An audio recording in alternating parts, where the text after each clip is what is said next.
Hello dear students, welcome back to your computer class. Today I am going to start the third chapter of your book, and chapter name is working with tables. See, in previous chapter we have discussed that how we can create databases, but we cannot store information directly in the databases. For that we need to create tables in our database. So let's understand what is table and how we can create tables in database. So let's start. So in this chapter, first you need to understand that what is table. Although we all know that table is a collection of rows and columns. Okay, it consists of many rows and columns. So in database also a tables means for same, but we can define a table as an object of a database which consists of rows and columns. Okay, and it is used to store information of an organization in MS Access. Okay, a table can have maximum 255 columns with unlimited rows. Means here is the limit of inserting columns. Maximum 255 columns you can insert in your table, and number of rows is unlimited. Any number of rows you can insert.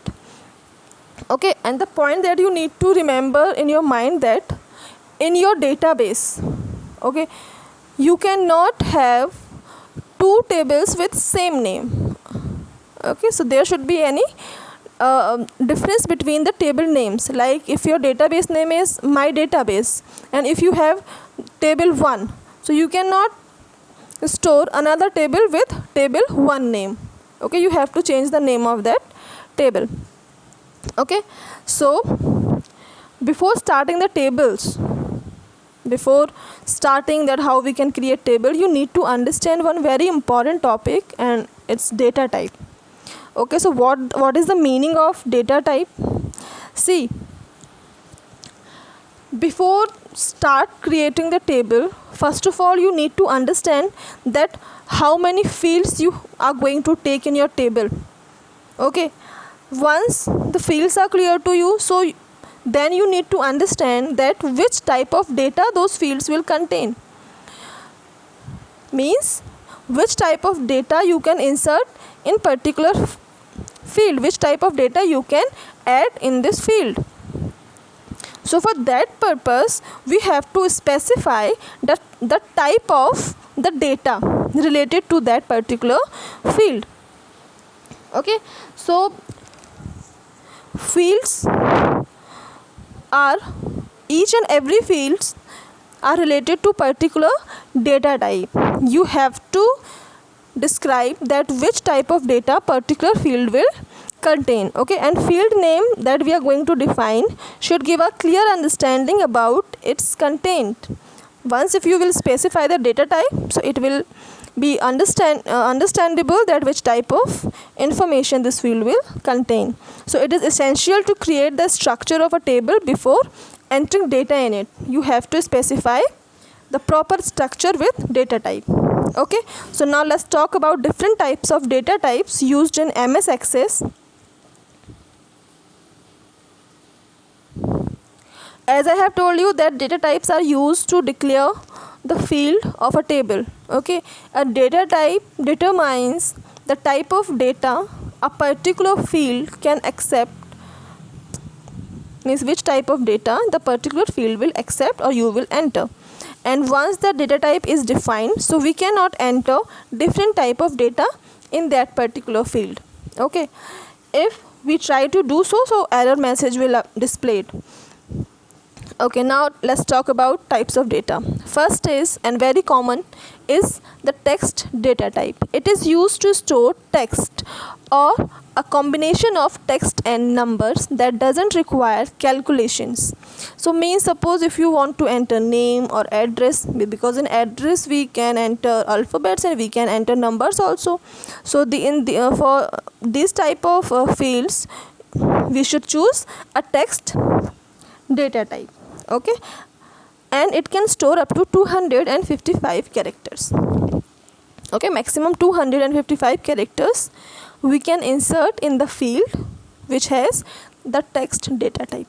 Next is number.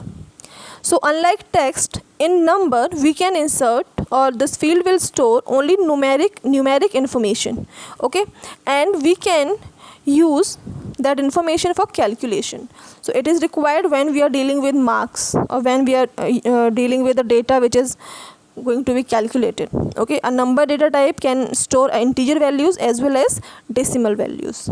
Okay, and the maximum size of number field can be 60 byte. This is the memory size of this data type. Next is memo. Memo is another very important data type. It is same as the text, but the difference is the limit of text data type is limited to 255 characters. But if you want to add any description in any particular field, so for that you can use memo. It can also store numbers and text and alphabets as well, and the limit is here 65,535 characters. So the limit is very broad. So here you can insert the descriptive fields. Next is date and time data type. The name indicating it is used when you want to enter date or time type of information. It stores data type information like date of birth, date of joining, date of leaving, and any other fields like if you want. Okay, like if you date of admission in the school, the date of leaving the school. Okay, and the maximum size of this data type is 8 bytes, and with this data type we can deal with the calculation related to date. Okay, another is auto number data type. This type of data generate a sequential number whenever new record is added to a table. New record means suppose you have filled the first line in your table, and as you will come to the second line, so automatically the number will be generated for second line. Automatically it will be generated. You do not need to fill it. Okay, so we cannot change the value of this auto number fields because it's generating automatically, so we cannot make interference, we cannot change it. Okay, and it has memory size of 4 byte values. It is used in primary keys. So what is primary keys? I will explain you later in this chapter. Okay, next is the yes or no data type. It is used at the places where the field can have only one possible value, means either this or this. Okay, it can either be true or false. It will be yes or no. Like if you want to enter the gender, it's either be male or female. So for that type, for storing that type of information, we can choose yes or no data type. Next is OLE data type. This is used to embed an object created in another application such as Microsoft Word, document, Microsoft Excel, or presentation or anything. The full form of OLE is object linking and embedding. This data type is used if you want to link any other document with your table. Like if you have make any document in MS Word or MS Excel or PowerPoint, if you want to attach that file with your table, so for that you can use OLE data type. Okay, it is stored up to 2 GB of data it can store. Next type is hyperlink. This is used when you want to link any web page or websites or sites of file with your system. Okay, so for that you can use hyperlink. Next is the lookup wizard. The lookup wizard data type is a little bit different. It is used when you want to insert the values in any field from another table. Okay, means you have created a field in your table and the data you want to insert from another table. So for that we use the lookup wizard. As you will choose this data type for any field, so you can insert the value of, or you can insert the data from another table which is stored in your database. Okay, the last type of data is attachment. Okay, like you know that the extension of the access is .accdb. Okay, for attaching any other type of file like any image, any spreadsheet file, charts, or graphs if you want to insert in your table. So for that you can use attachment. It is similar like the option we have in our emails for attaching files. In the same way we can attach files with our table also. Okay, so it's all about the data types that we can use for creating table. Okay, in the next class I will tell you that how we can create tables. Okay, so till then revise the topics that I have explained today. Okay, and if you have any doubts, so ask me. Okay, so that's all for today. Bye bye, take care.